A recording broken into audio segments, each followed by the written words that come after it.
ចាជំរាបសួរពុកម៉ែបងប្អូនថ្ងៃនេះនាងខ្ញុំសូមលើកយកពី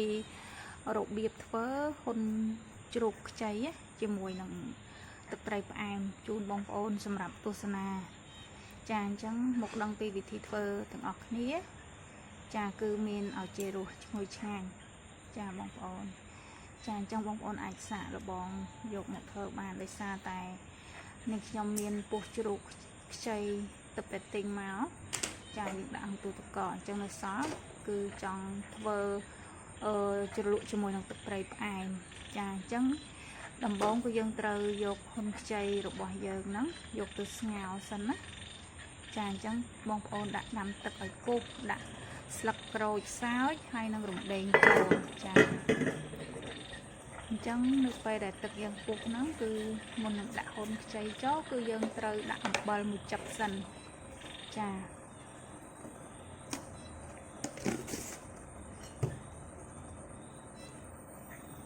បន្ទាប់មកគឺយើងធ្វើការដាក់ហ៊ុន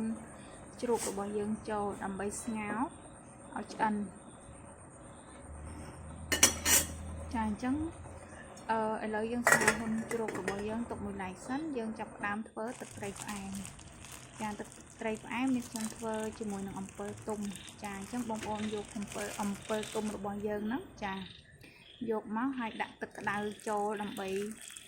ឲ្យវាចេញជាតិជូរចាចំពោះធ្វើទឹកត្រីផ្អែមយើងធ្វើជាមួយនឹងអំពិលទុំអញ្ចឹងគឺមានរសជាតិឆ្ងាញ់ណាបងប្អូនចាឆ្ងាញ់ជាងក្រូចឆ្មាចាហើយសណ្តែកដីជាមួយនឹងខ្ទឹមសគឺយើងត្រូវបុកបញ្ចូលគ្នា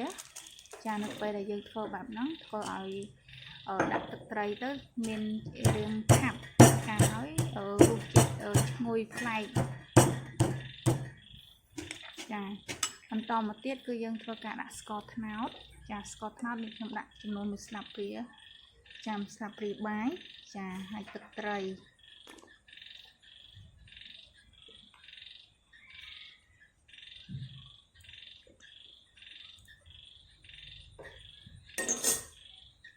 មានដាក់ទឹកត្រី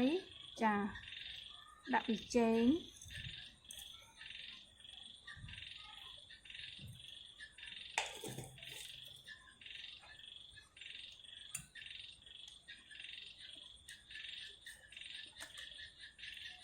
អំបិល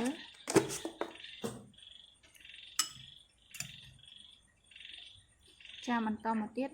យើងធ្វើការដាក់ទឹកអំពិលទុំរបស់យើងនឹងចូលចាអញ្ចឹងយើងដាក់ទឹកអំពិលទុំរបស់យើងចូលទៅហើយបន្ទាប់មកគឺយើងធ្វើការកូរស្ករហើយរបស់យើងនឹងឲ្យរលាយចូលគ្នាសព្វល្អណាបងប្អូន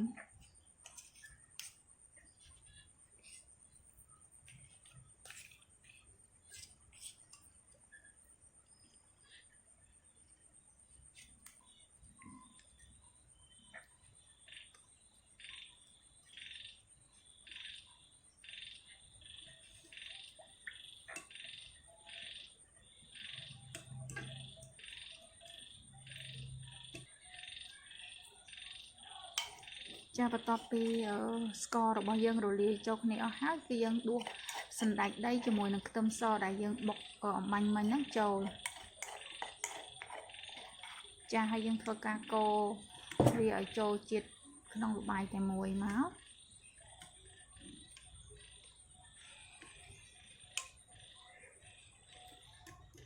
ចាទឹកត្រីរបស់យើងគឺធ្វើរបៀបហ្នឹងគឺធានាថាឆ្ងាញ់បងប្អូន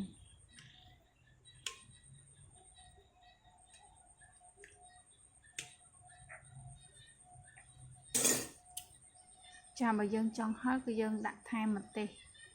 ចាអញ្ចឹងយើងធ្វើការដាក់ថែមម្ទេសហើយនឹងខ្ទឹមក្រហមរបស់យើងហាន់ជាចំណិតស្ដើងចាចូលបន្ថែមបន្តិចមកចាអញ្ចឹងទឹកត្រីរបស់យើងនឹងរួចជាការស្រេចចាឥឡូវយើងមកមើលហ៊ុនជ្រូកដែលស្ងោរបាញ់មិញចាអញ្ចឹងវាមើលទៅដូចជិតឆ្អិនហើយអញ្ចឹងយើងធ្វើការប្រែវាបន្តិចមកដើម្បីស្ងោរទៅឲ្យវាឆ្អិនល្អ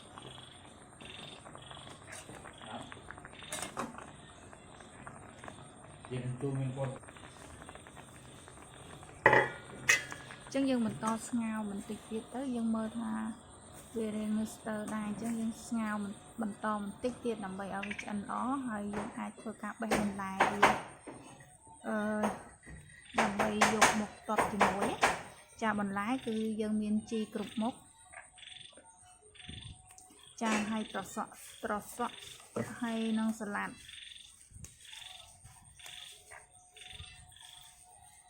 ចឹងយើងធ្វើការបេះបន្លែរបស់យើងហ្នឹងរៀបដាក់ក្នុងចាន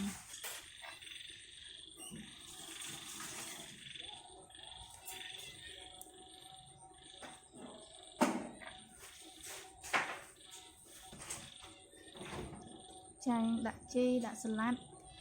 ចាដាក់ត្រសក់របស់យើងចូលមកចាបន្លែរបស់យើងមានតែប៉ុណ្ណឹងទេគឺរួចរាល់ឥឡូវយើងមកមើលហ៊ុនខ្ចីដែលស្ងោរហ្នឹងគឺថាឆ្អិនហើយចាឆ្អិនហើយគឺយើងធ្វើការ